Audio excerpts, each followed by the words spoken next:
You wrote a new book. Yeah, my collected poems, the collected poems of Ethelbert Miller, is coming out in March 2016. It's a book that's edited by Kirsten Porter. She's a young professor at Marymount University. It's a wonderful story. I met her when she was an undergraduate student. Now she's teaching there. And she's an expert on my work, you know, and when I look at the amount of time that she put in terms of pulling this collection together, it's a major achievement. I mean, she wrote a 30-page introduction. She spent time in my archives over at George Washington University, going over my early work, finding work to include in this book. So she did a major research, you know, to pull it together. So I'm very happy about it. So what inspired you to write That's another story. such a... Right. It's another story where the writer Randall Horton, who was involved in this company called Willow Press Books, which is the one that's putting out the book, he called me and we were talking, and he said, look, you know, if you've got anything, you know, published, we'd like to do a book with yours. And I said, wow, you know, maybe my collected poems, you know, because I'm 65 now, I'm looking back. And so he said, sure. And what's amazing is that Randall Horton, many years ago, was in prison in Maryland. And he'll tell you that while he was in prison, he picked up a copy of the Washington Post. And there happened to be a profile of me in the Post. And he wrote to me, and I wrote back, and that started our correspondence.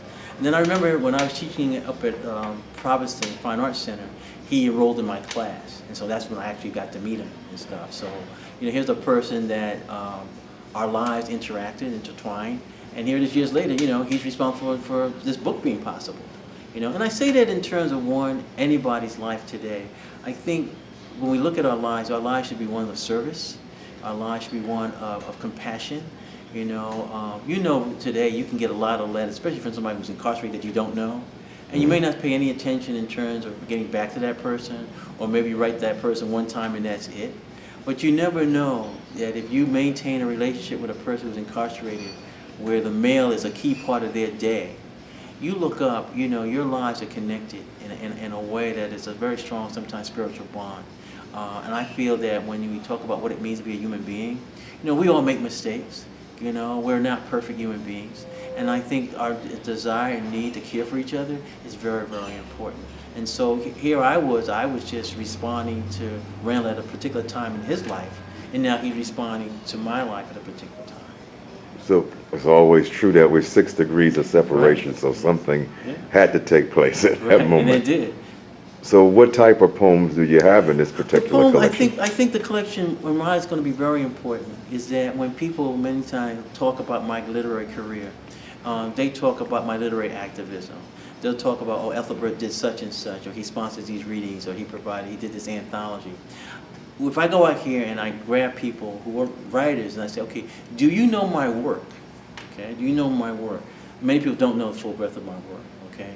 Or, for example, we're in Washington, D.C., there's a lot of my work that's public, okay? So when somebody comes out of the DuPont Metro Center, one of my poems is there. Mm-hmm. They come out of the Petworth Metro Center, one of my poems is there. Now, would they associate me? They just, oh, I see that leaf outside the Petworth station all the time when I'm waiting for the bus. Now, realizing one of my poems is there.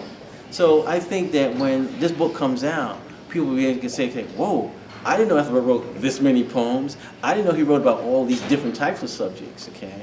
And so that's why when Kirsten was editing it, I said, Kirsten, write a long introduction, okay? So that when somebody picks up this book, Kirsten's the first thing, what she wrote is the first thing that you read. Because I could put out this book and people could start reading the poems and have no understanding of how the poems have changed over the years, the things I've been writing about. I started writing when I was at Howard. You know, a freshman. I came from the South Bronx. And if you talk to me about there, I was writing poems like, you know, I'm black and beautiful, you know, I like the sisters with the big afro. I mean, that's what I was writing because it was 1968, 1969, okay? And so what happens is that now, here I am, you know, 2016, a lot has happened. I've written a lot of poems about Nicaragua, poems about Nelson Mandela. I've also written in a lot of different forms. So somebody will pick up and say, oh, I didn't know Ethelbert wrote haiku. I didn't know he wrote sonnets. They'll see all of that in the book. And so I'm very happy in terms of the range. When I was just proofing it, I said, whoa, this is a lot of different things here in this book. You know, if I looking at my person in terms of it, you know, looking at it. So I'm very happy with it. And then I'm blessed by the fact that a person gave me a book blurb. I have one book blurb on the back of my book, and it's a person who really doesn't blurb books. But I got a blurb and quote from my friend Susie Heschel. If you're not familiar with Susie Heschel is Abraham Heschel's daughter. And if you go back and look at some of the civil rights footage, you'll see that there's always, like, here's Martin Luther King, and here's this rabbi, and that's Rabbi Abraham Heschel, who's a very noted scholar and mystic that's known, very much known internationally, but especially in the Jewish community.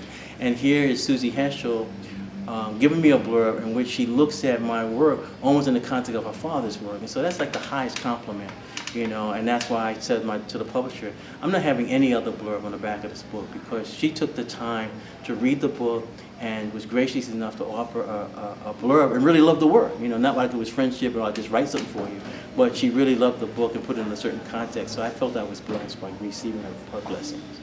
Okay, so the next question, segue into why and how you are, how this A busboy? busboy. No, let's not talk about busboy yet, Okay. because I want to give the audience a tour of this particular busboy. Right. But I want to talk about your magazine, Oh, Poet Law. Okay. Can you tell me? This magazine here, we have to look at this. This is Poet Law magazine. And this magazine, as it says, is Poet Law, established 1889. Okay? You know, we had the 125th anniversary of this magazine. Let me zoom in for one quick second and show the audience the cover. Now this is a magazine, This is a magazine. guys. This comes out twice a year. Okay. And what happens is that, and this is very important because I'm holding this magazine. You know, many magazines now are online journals. But this is the oldest poetry magazine. And what does it mean? It means that if we go back and look at the people who were publishing this magazine, we can go all the way back to Walt Whitman. Walt Whitman advertised for his book, Leaves of Grass, in the back of this magazine. You name the poets, they had their work in here. And today what happens is that you name many of the major American poets, we've been publishing their work. What I do aggressively as an editor, I have a list of who I consider some of the major American poets, and I go out and I send letters, emails, I contact them and say, hey, you know, if you have any new work, would you consider publishing in our magazine? And that's important because the other thing that we like to do in this magazine, Jody Bowles and I, who are the editors, we like to discover new voices, okay? And so we know on the back of this magazine are going to be names where somebody says, wow, I got my first poem published in Poet Law. And then they're going to look to see who some of the other names are. And they're going to say, oh, wow, I'm in here with Rita Dove. I'm in here with, you know, people that they feel are, you know, extremely established, extremely well known. And that can be one of the things that can really motivate a new writer, where he or she says, wow, I got my work published and it's right next to so-and-so. That means I'm part of the group now, you know? So how often does the magazine? This only comes out twice a year. But if you look at what Jody and I have to do, we're reading over 1,000 poems a month, okay? So if you look at, especially before you came in, I was reading a stack of submissions, okay? Okay. So I got a package which is about this big. I might only find 2 poems in that package. See, that's what we're talking about. So when you look at this magazine, people know that when they get an acceptance letter, they know the competition was keen. You see? And this says a lot in terms of issues of race, because I'm African American, okay? And what happens, the majority of writers I've been published are white writers, you see? And what happens is that, you know, many people know the magazine, but many people, and they know me, but sometimes don't put the two together, you see? And so I take pride in that, because what happens is that editing this magazine has been like an education, because it keeps you abreast of who the new writers are. It means also that you as an editor, if you're going to be a good editor, you have to step outside your comfort zone. You have to maybe publish work that's completely different from yours. And so what happens in this case, what I try to do is to be very open and very embracing of new forms and new writers. So that was going to be my next question. You okay, let me kinda see like if that's Beverly coming. Let me see. I think Okay. that might be her on the way.